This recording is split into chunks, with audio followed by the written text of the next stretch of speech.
రామ్ పూర్ణ.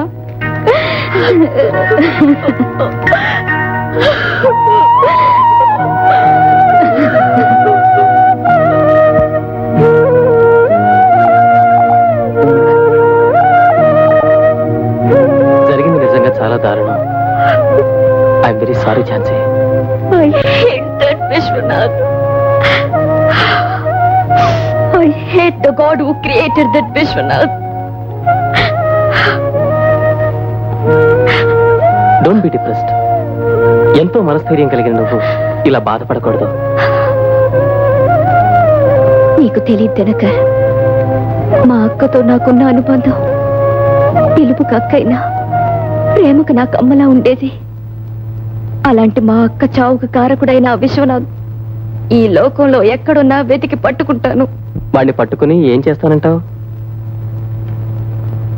చట్టానికి అప్పగిస్తాను. ఉరిశిక్ష పడేటట్టు చేస్తాను. ఆడపిల్లవి అలాంటి నేరస్తుని వెతికి పట్టుకోవడం నీ వల్ల జరిగే పని కాదేమో. ఎందుకు కాదు? ఆడపిల్లంటే చేతకానిది ఏమీ చేయలేదని మీ మగాళ్ళ ఉద్దేశమా? ఒక్క శారీరక బలంలో తప్ప మీ మగాళ్ళ ఆడవాళ్ల కంటే ఎందులో ఎక్కువ? అనాదిగా ఆడదాన్ని తక్కువ దానిలాగా బానిసలాగా చూడడం అహంకారంతో మీ మగవాళ్ళు అలవాటు చేసుకున్నారు. ఆడది అణిగి మణిగి ఉండటానికి వీలుగా ఆచారాలు కట్టుబాట్లు మీరే సృష్టించారు. పెళ్ళన్నారు, తల ఉంచి తాళి కట్టారు. వైదవ్యం అన్నారు, మెడలుంచి విధవం చేశారు. పరకట్నం అన్నారు, నెత్తిన డబ్బుతో పాటు దాసిలా తెచ్చుకున్నారు. ఇల్లాలన్నారు, ఇంట్లో బంధించారు. దేశీ అన్నారు, సొమ్ముకు కొనుక్కున్నారు. ఇవన్నీ మీరు ఆడదానికి చేసే అన్యాయాలు కావా? నిజమే అనుకో, కానీ తరతరాలుగా వస్తున్న సాంప్రదాయాలకి తల వంచాలిగా. ఆడది మాత్రమే తల వంచాలి అనే సాంప్రదాయాన్ని ఎందుకు మన్నించాలి? సాంప్రదాయం, ఆచారం, నీతి, న్యాయం ఇవన్నీ కూడా ఆడ మగకి ఎందుకు సమానంగా లేవు? మగాడు పరాయిదాంతో తిరిగితే రసికత్వం, అదే ఆడది తిరిగితే అవినీతి అని ఎందుకు అనాలి? మొగుడు చచ్చిన ఆడదాన్ని విధవం చేసేటప్పుడు పెళ్ళం చచ్చిన మొగుండు కూడా విధవని ఎందుకు చేయరు? పెళ్ళైతే ఆడదాని ఇంటి పేరు మారుస్తారు, మగాడికి మాత్రం ఎందుకు మార్చరు? ఝాన్సీ, ఉద్రేకపడకు. నేను చెప్పేది నాకేం చెప్పకండి. I hate the male domination. English లో ప్రతి అడ్డమైన దానికి మేల్ సెక్స్ ని ఉపయోగించారు మీ మగాళ్ళు. మ్యాన్ కైండ్, మేనిఫెస్టో, మాన్యువల్ ప్రతిదీ మ్యాన్ అనే పదంతోనే మొదలు పెట్టారే తప్ప ఉమన్ కైండ్, ఉమన్ ఫెస్టో, ఉమన్యువల్ అని ఎందుకు అనకూడదు? ఆఖరికి నెల నెల ఆడదానికి సంభవించే శారీరక మార్పును కూడా మెన్సెస్ అన్నారే గాని ఉమెన్సెస్ అనలేకపోయారు. భాషలో, సమాజంలో, కట్టుబాట్లలో, ఆచారాల్లో అన్నిటిలోనూ ఆధిక్యత మగాడిదే. అందుకే యుగాలుగా మగాడు ఆడదానికి అన్యాయం చేస్తున్నాడు, మోసం చేస్తున్నాడు. ఆ విశ్వనాథలాగా. ఝాన్సీ, మొదటిసారిగా నీలో ఇంత ఆవేశాన్ని ఇప్పుడే చూస్తున్నాను. ఇది ఆవేదన నుంచి వచ్చిన ఆవేశం దగ్గర. సృష్టికి మూలమైన ఆ భగవంతుడు ఉన్నాడో లేడో తెలియదు గాని ప్రాణిని సృష్టించే ఆడది మాత్రం ఈ లోకంలో ఉంది. అయితే ఆమె కారణంగా జన్మించిన మగవాడే ఆమెకు అన్యాయం చేస్తున్నాడు. అలాంటి వాడిని క్షమించకూడదు. అందుకే ఏదేమైనా విశ్వనాథను పట్టుకు తీరుతాను. పట్టుకు తీరాలనే నీ ప్రయత్నంలో ఏ ప్రమాదం ఎదురైనా నీ నిర్ణయం మారదా? నా ప్రాణం పోయే క్షణంలో కూడా మారదు. ఓకే, ఇక నేను చెప్పగలిగేదే ఉంది. Wish you best of luck. Jhansi గారు, మీరు చెప్పినది విన్నాక ఆరిపోయిన ఒకప్పటి నా గుండెలో మంట మళ్ళీ రాజుకుంది. ఏమిటి రాజు మీరనేది? ఆ విశ్వనాథ్ నాకు తెలుసు. వాట్? నిజమా? ఆ విశ్వనాథ్ మీకు తెలుసా?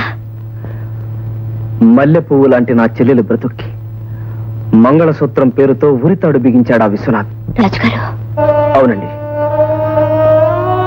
అన్నం పుణ్యం ఎరుగని నా చెల్లెలు శ్రీలత వాడిని గాఢంగా ప్రేమించింది. చిన్నతనంలోనే మా అమ్మగారు పోవడం వల్ల, మా నాన్నగారంటే భయం వల్ల తన ప్రేమ విషయం నాతోనే చెప్పింది మా చెల్లాయి. మా నాన్నగారితో గొడవ పడి ఒప్పించి దాని పెళ్లి నేనే జరిపించాను. 25,000 కట్నం తీసుకుని పెళ్ళైన 10 రోజులకే వినయ్ కుమార్ అనబడేవాడు మాయమయ్యాడు. పోలీసులకు రిపోర్ట్ ఇస్తే కట్నాల కోసం పెళ్లిళ్లు చేసుకుని ఆడపిల్లల బ్రతుకులతో ఆడుకునే దుర్మార్గుడని తెలిసింది. దాంతో మా నాన్నగారు మంచం పట్టారు. నా చెల్లెలు మతిలేందయింది. భర్త లేని భార్య సమాజంలో నిజంగా ఎంతో దురదృష్టవంతురాలు. నలుగురి వలన వెక్కిరింపు, వేళాకోళం, జాలి, సానుభూతి ఇవన్నీ భరించలేక నా చెల్లెలు శ్రీలత బావిలోకి దూకి ఆత్మహత్య చేసుకుంది. అది విన్న మా నాన్నగారు గుండె ఆగి మరణించారు.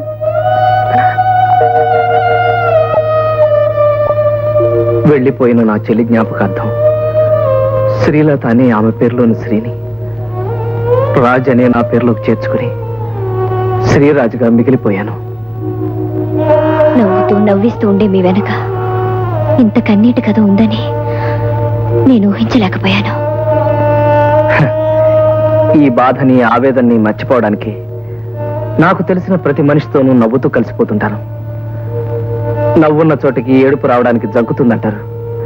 ఐఎమ్ సారీ, నా విషయాలన్నీ చెప్పి మిమ్మల్ని మరింత బాధ పెట్టినట్టున్నాను. లేదు, మరింత బాధ్యత పెంచారు.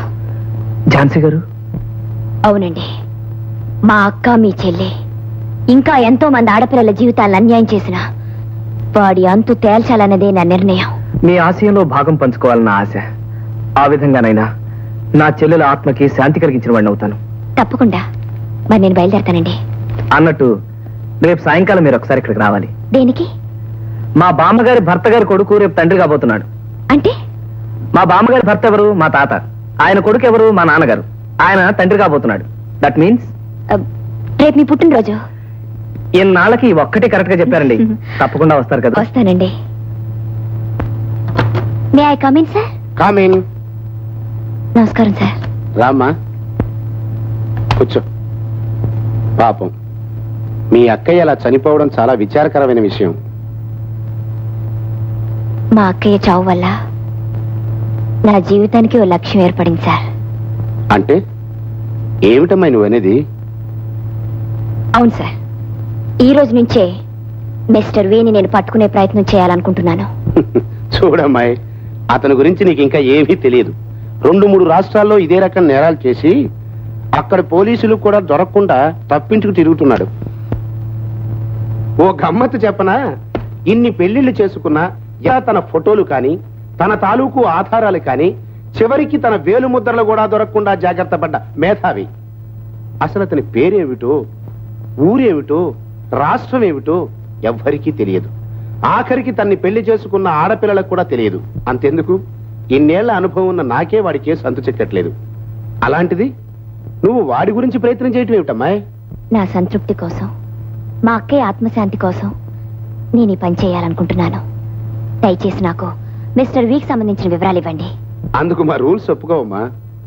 కానీ నువ్వు ఈ కేసు గురించి ఎంతో పట్టుదలగా ప్రయత్నం చేస్తానంటున్నావు. ఓకే, రిస్క్ తీసుకుని ఆ వివరాలు నీకు ఇస్తాను. వేలు, 1 సెకండ్ సార్. దొరికింది సార్, బ్రహ్మాండమైన పాయింట్ దొరికింది. ఝాన్సీ అడిగారా? నమస్కారం అండి. ఏమిటి, మా వేలు ఇంతకు ముందే నీకు తెలుసా? తెలుసా ఏమిటండి, మీరు అదిగుండేది మా మామగారింటోనే. ఆహా. ఈయనకి స్టేషన్ లో పని అనుకున్నాను గానీ మీ దగ్గరేం తెలీదే. మామూలు పోలీస్ డ్యూటీ కంటే నా దగ్గర పనిచేయటం అతనికి చాలా ఇష్టం అమ్మాయి. అందుకే సర్కిల్ కి చెప్పి నా దగ్గరికి రప్పించుకున్నాను. అంతేకాదండి, మన సహాయం లేకపోతే ఈయన అసలు ఆ మిస్టర్ వీని పట్టుకోలేడు. ఎందుకంటే ఇన్ఫర్మేషన్ పేపర్ న్యూస్ నేనే గ్యాదర్ చేసి ఇవ్వాలి. ఇదిగో ఈ పాత పేపర్ లో కొత్త పాయింట్ పట్టాను, చూసారా? సంతోషించాం గాని అమ్మాయికి ఆ మిస్టర్ వి కి సంబంధించిన ఫైల్ కావాలి. మీకే ఇచ్చాను, అదిగో టేబుల్ మీదే ఉంది. ఆ విషయం కూడా నేనే చెప్పాలి ఈయనకి.